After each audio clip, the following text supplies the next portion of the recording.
अस्सलाम वालेकुम dear students, कैसे हैं आप सब। आज मैं आपको सेल और इसके ऑर्गेनेलिस के बारे में ऐसा ट्रिक बताने जा रहा हूं जिसके जरिए आप लोग आसानी से सीख सकते हैं सेल और इसके ऑर्गेनेलिस को। हत्ता कि ये अनपढ़ भी इसको आसानी से सीख सकते हैं। सबसे पहले आते हैं डिस्कवरी की तरफ कि किसने रॉबर्ट हुक ने इसको 1665 में डिस्कवर किया था और इसका लैटिन मीनिंग है सीधा। मीनिंग क्या है? स्टोर रूम और चेम्बर। अब आते हैं डेफिनेशन की तरफ। सेल की डेफिनेशन क्या है? The smallest basic unit of life that is responsible of all life activities. Cell एक बेसिक यूनिट है स्मॉलेस्ट लाइफ का, जो क्या करता है, सारी एक्टिविटीज को ये परफॉर्म करता है और रिस्पॉन्सिबल भी है सारी एक्टिविटीज का। और डिफिनीशन क्या है दूसरा? It is the smallest unit capable of independent reproduction. Smallest unit ये एक छोटा यूनिट है लाइफ का, कैपेबल ऑफ इंडिपेंडेंट रिप्रोडक्शन। किस तरह ये इंडिपेंडेंट होता है, ये किसी पर इन्हिसार नहीं करता। सेल किसी चीज पर इन्हिसार नहीं करता, बल्कि ये खुद ब खुद अपनी एक्टिविटीज परफॉर्म करते हैं। अदर डेफिनेशन है the basic membrane bounded unit that contains the fundamental molecules of life and of which all living things are composed. The basic membrane bounded unit, ये क्या है? membrane bounded unit है that contain the fundamental molecule, जो क्या करता है?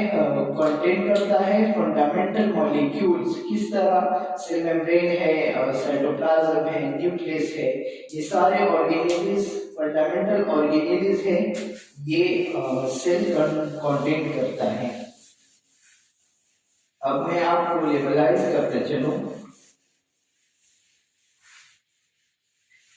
आते हैं डायग्राम की तरफ। सारे ऑर्गेनेल्स को मैं लेबलाइज करता हूं। ये है न्यूक्लियस, ये है वैक्यूल, ये दोनों माइटोकॉन्ड्रिया है,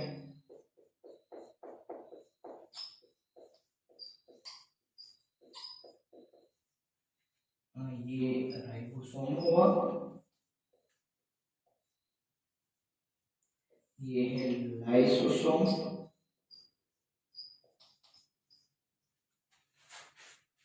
ये है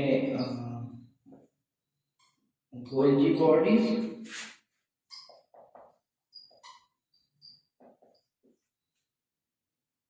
कौन कौन रहता है अभी?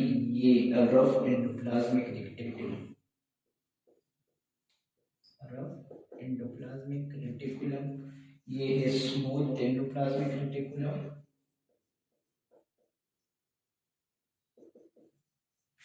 ये न्यूक्लियोलस,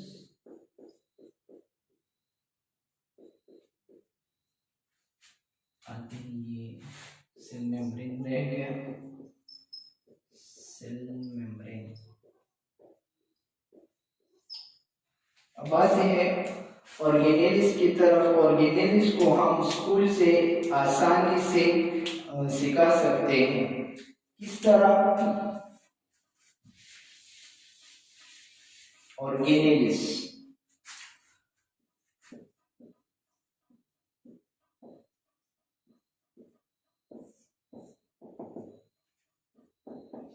न्यूक्लियस,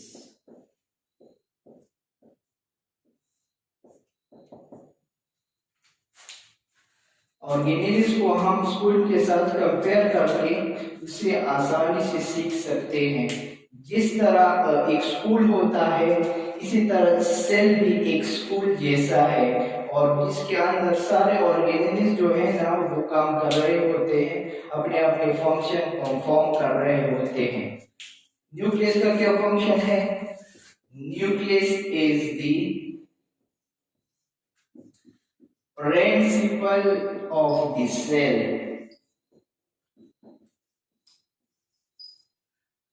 जिस तरह न्यूक्लियस कंटेन करता है डीएनए एंड कंट्रोल सेल, जिस तरह स्कूल का प्रिंसिपल होता है वो सारे के सारे स्कूल को कंट्रोल करता है, इसी तरह न्यूक्लियस सारे के सारे सेल को कंट्रोल करता है। अब एनदर ऑर्गेनेल्स की तरफ आते हैं, न्यूक्लियस हो गए, सेल मेम्ब्रेन की तरफ आते हैं।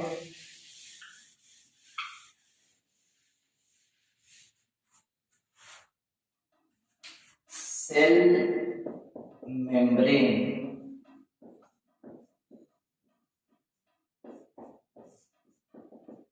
cell membrane is just like a security guard of the cell. ये क्या करता है? आइडेंटिफिकेशन करता है। जिस तरह स्कूल का एक सिक्योरिटी गार्ड होता है वो अलाउ करते हैं, जो चीज हेल्पफुल हो तो उसको अलाउ करते हैं, जो अपने हो, जो मतलब फॉरेन हो, खतरनाक हो, दुश्मन हो तो उसको अलाउ नहीं करते। जिस तरह सिक्योरिटी गार्ड खड़ा होता है गेट पर, हाँ लगता से के एडमिशन जाओ समझिए। इसी तरह आप लोगों ने देखा होगा कि प्रिंसिपल इसको आइडेंटिटी कार्ड शो करते हैं, किसके लिए? स्टूडेंट्स के लिए, कि ताकि सिक्योरिटी गार्ड को आसानी हो कि स्टूडेंट्स को आइडेंटिफाई कर सके कि ये अपने हैं या पुराने। इसी तरह सेल मेम्ब्रेन भी है, ये एज अ सिक्योरिटी गार्ड काम करता है सेल में। सिक्योरिटी गार्ड क्या करता है? कंट्रोल करता है स्कूल का एंट्री और आउट को।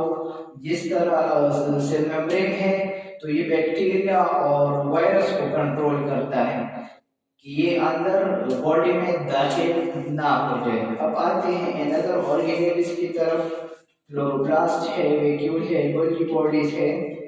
आते हैं गोल्गी बॉडीज की तरफ।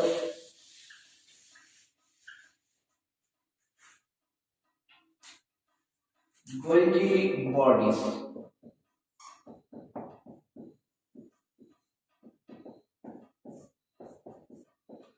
Golgi bodies is just like a BRT bus of the cell. वैसे तो हर ऑर्गेनेल के बहुत सारे फंक्शन होते हैं, लेकिन उसको एक्सप्लेन करना थोड़ा मुश्किल है। सिर्फ इसको आसान कर देते हैं कि ये सीख जाए।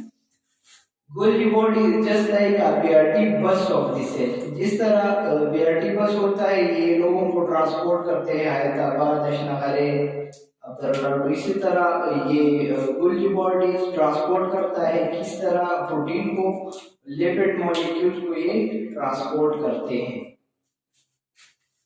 अब अनदर ऑर्गेनेल है chloroplast.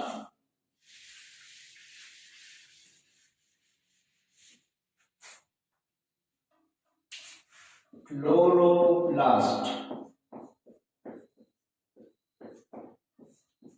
Chloroplast is just like a cafeteria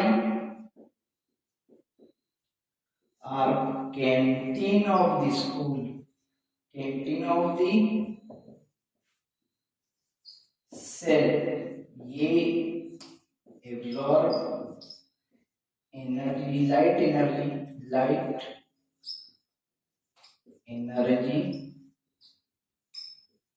sunlight का दे रहे हैं, and convert it into chemical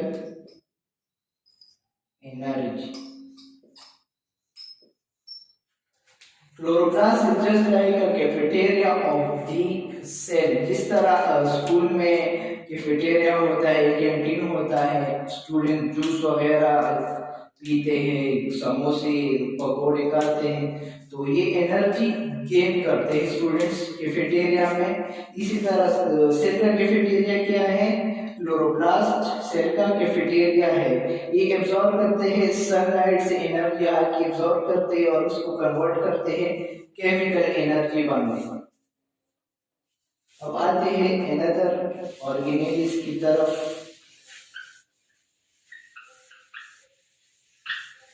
vacuole,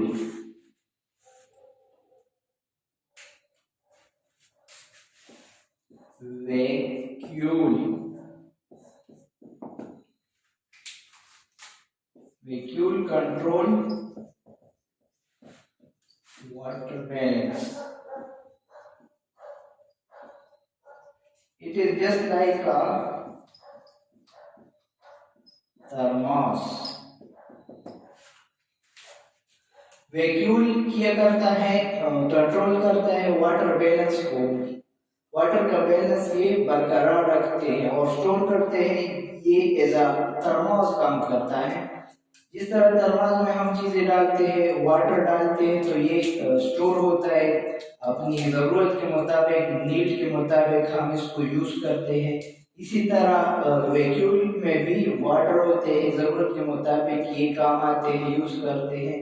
इसके अलावा न्यूट्रिएंट्स भी हैं, न्यूट्रिएंट्स भी हम जरूरत के मुताबिक वैक्यूल से हम यूज कर सकते हैं। वैक्यूल भी हो गए। अब आते हैं एंडोप्लाज्मिक रेटिकुलम की तरफ।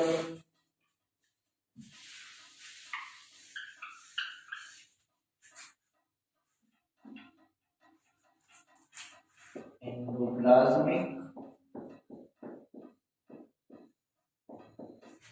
Reticulum,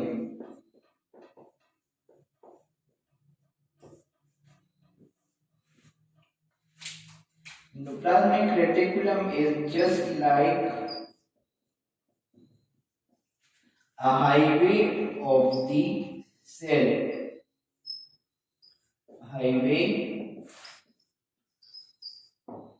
of the cell. Endoplasmic reticulum क्या है? ये हाईवे ऑफ द सेल है, क्योंकि ये endoplasmic reticulum material throughout the cell transfer करते हैं। It allows material throughout the cell। जिस तरह ये जस्ट लाइक हाईवे है, जिस तरह हाईवे में स्टूडेंट्स या लोग एक जगह से दूसरी जगह ट्रांसपोर्ट हो रहे होते हैं, ये हाईवे यूज करते हैं through out the city, through out the Peshawar हम जिस तरह हाईवे है, इसी तरह endoplasmic reticulum is just like a highway. ये थ्रू आउट द मटेरियल, सारे मटेरियल एंडोप्लाज्मिक रेटिकुलम के थ्रू ट्रांसपोर्ट हो रहे होते हैं।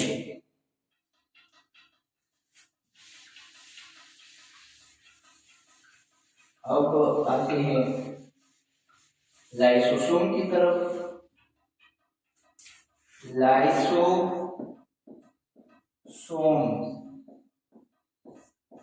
Lysosome is just like a dustbin of the cell.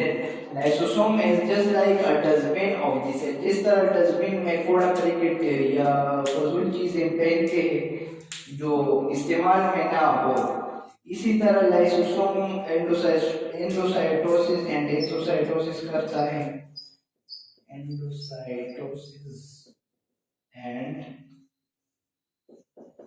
Exocytosis करता है और वेस्ट प्रोडक्ट को ये सेल से बाहर निकालते हैं। अब आते हैं माइटोकॉन्ड्रिया की तरफ।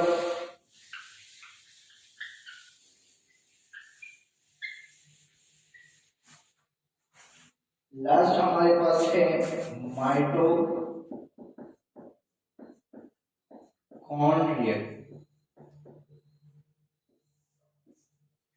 Mitochondria is just like